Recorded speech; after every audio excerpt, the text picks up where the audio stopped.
Hello, this is Tom for Tabletop Tap Room. Got another miniatures video. It's fall, and I was running an errand, picking up a couple of things at the grocery store, and right down the end of the little strip mall where the grocery store is Michael's, and I just thought, we had a video out of the spring little mushrooms and gnomes, and let's just go in and see what they have at Michael's. And I have some good news for you. They've got some nice embellishment, terrain pieces, and actual antagonist miniature, monster miniatures that you can purchase. And good news is that everything Halloween and fall at Michael's is half price.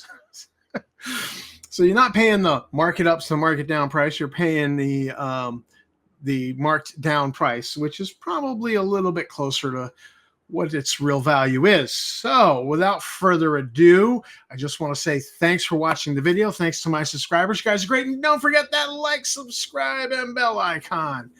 It'd help build the channel.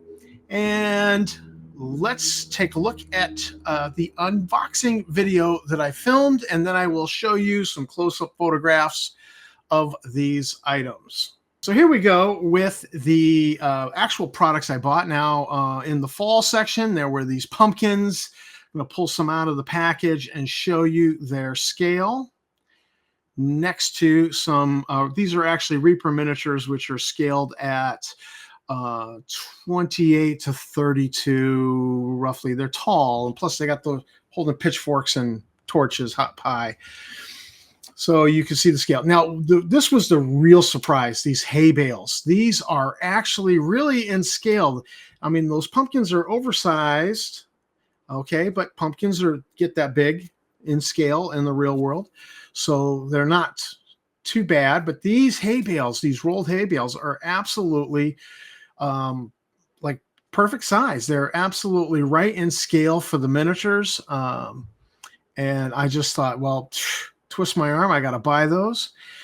And we've also got this a little terrain piece. It's just a group of mushrooms, and it's on a base that is 1 inch, a little more than 1 inch, like 1 1/4, 1 1/8 inch. But the base is perfectly round, and I'm not even going to glue it on a base. I'm going to just use it as is. There I'm comparing it to the 1 inch base of that miniature. Now, these are some embellishments. It is a, it's a book on a stand like a wizard would have. Now, it's oversized. Like if you had a artifact level grimoire of some sort, it would, you would say it's this big and weighs 40 pounds because it's an artifact. It's not your regular spell book. It's really oversized. And I do a photo with a wizard figure to show you how badly it is. Also in this package is a frog and a bat. The frog is a perfect size to base up on a little 1/4 inch washer and have them be a familiar, a toad familiar. If you're like, the kid from Harry Potter who had the toad as his familiar. And then last but not least, let me pause this. You get this carnivorous plant. And the carnivorous plant, I mean, you might as well just use this bad boy as a miniature. Now, the base, I measured it. It's like 1 3/4 inches, or 1 3/4 inches to 2 inches, or 40 some odd millimeters to 50 millimeters. So you might as well just go with the 2 inch base on him.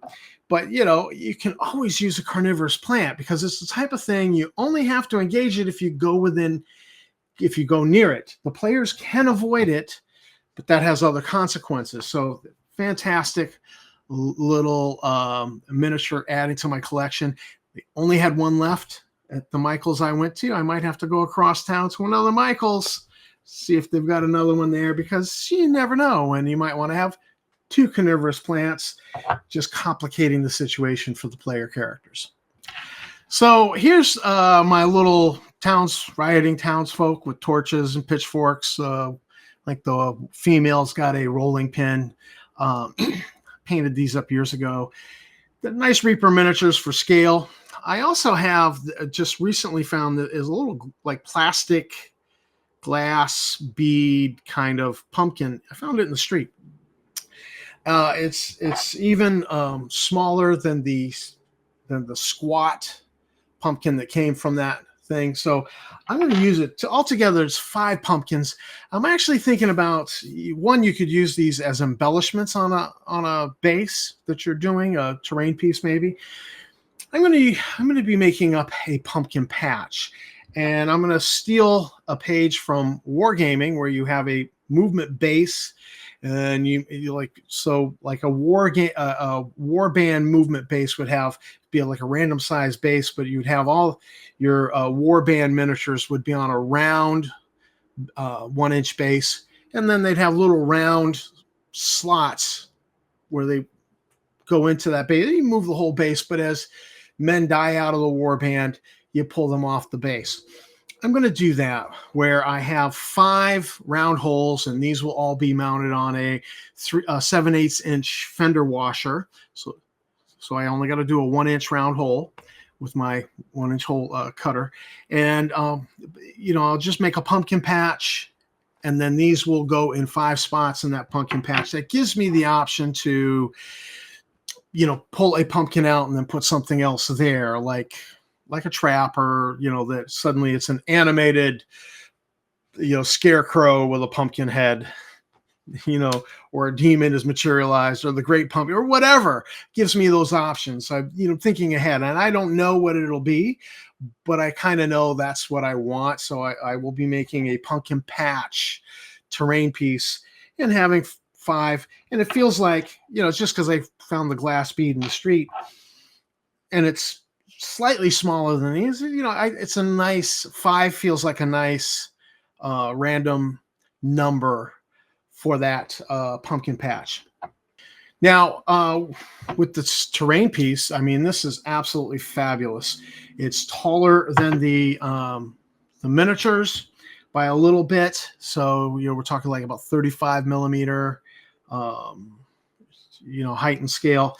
I've already done a bunch of mushroom bases, and I filmed that, I believe, earlier in the year, but this is just absolutely fantastic. It's nice purple looking mushrooms. I just could not pass it up. There were more. I possibly should have thought about buying more, but I've already did some mushroom bases. And then my carnivorous plant, like I said, probably should have picked up 2, because when you have adversaries, sometimes you just want the 2 instead of the solo. And, that certainly gives some scale for complicating a situation for the player characters. You don't have to fight this carnivorous plant, but if you choose to, it could be to your benefit, or maybe you might lose too much in hit points and assets, so it's one of those situations. So I definitely am thinking about using it for that, and it's well painted. I don't even feel the need to repaint it, although I might do a sepia wash, or maybe a Reichland flesh shade wash from Warhammer. And then lastly, I've got a wizard. Now this is more of a true 25 scale wizard next to this book. The book has a slightly larger than a 1/4 inch base. I think I'm misspeaking. No, it's got a 1/2 inch base, slightly larger than a 1/2 inch base. So I probably will base it, give it a little more stability. So it's just, when players are reaching in and they're trying to move their miniature, you don't want things knocking over. And that 1-inch base just gives that little bit more stability to it. And so this nice little terrain embellishment, it's certainly something somebody could hide behind, with a bow and be shooting at, people, or the wizard might use it for a little bit of cover in a tactical situation. And again, you see the frog there. You see the frog right here in the picture. Very much could be based as a familiar. Certainly the bat would be a great embellishment. Could add him to a bat swarm, or just add him to a wizard's shoulder, who knows, or, mount him over a door like he's just a carved piece there. So the bat's certainly a great embellishment that'll go in the bits box. And all these are at my local Michaels. Now, I don't know if it's in your area. Joann Fabrics has gone out of business. There's Hobby Lobby would have some stuff like this, and the brand name is Ashland. This is quite possibly just the Michaels brand, maybe owned by a parent corporation or sister company, who knows. Distributed out of made in China, distributors in Irving, Texas. Ashland currently being sold at Michaels right now. And now some of these things came from the Ashland Fall collection, and some came from the Ashland Halloween collection. And one more thing, in the Halloween collection, I did not buy it, was a skeleton that is the right height for a 28 millimeter miniature. Now that's if you ignore the fact that he's sitting down. He's sitting down with his legs pulled against his chest, and on his back is a pair of butterfly/fairy wings. So that would be one awfully big fairy, the giant fairy skeleton. I just didn't buy him. He just didn't grab me. There was only one left, and I may regret not buying that, especially since they're all half price to get them to move out so they can bring in Christmas, Thanksgiving decorations before Halloween is even here. But that's something you might want to use. You could even, for goodness sakes, I bet you could cut those wings off. Just use them as a skeleton who happens to be sitting in a hunched position, but he stands up. He's quite a bit taller. So it was a great looking little miniature. I just didn't purchase it. So this is Tom for Tabletop Taproom, another miniatures video with stuff cheaply bought, local store, and pressed into use in miniatures. And most of it is pre-painted well enough. I mean, look at the backside of that book. I don't even feel the need to repaint this just to use it. How many times am I going to use it? I don't need it to be high-end paint job. So, but certainly the plant is looking great in photographs, and the mushrooms.